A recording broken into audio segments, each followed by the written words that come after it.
Unleash your inner filmmaker and tell richer stories by learning how to create a dynamic split screen effect in Capcut. First, open Capcut and start a new project by tapping the New Project button.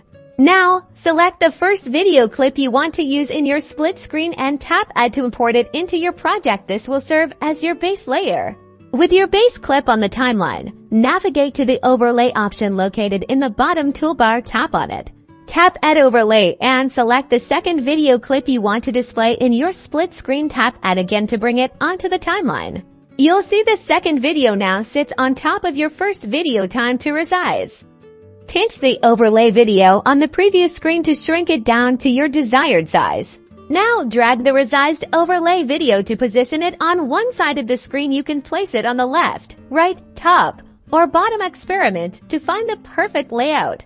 If needed, select your base video on the timeline and use the pinch gesture to resize it as well, making sure both videos fit neatly within the frame. Reposition the base video as needed.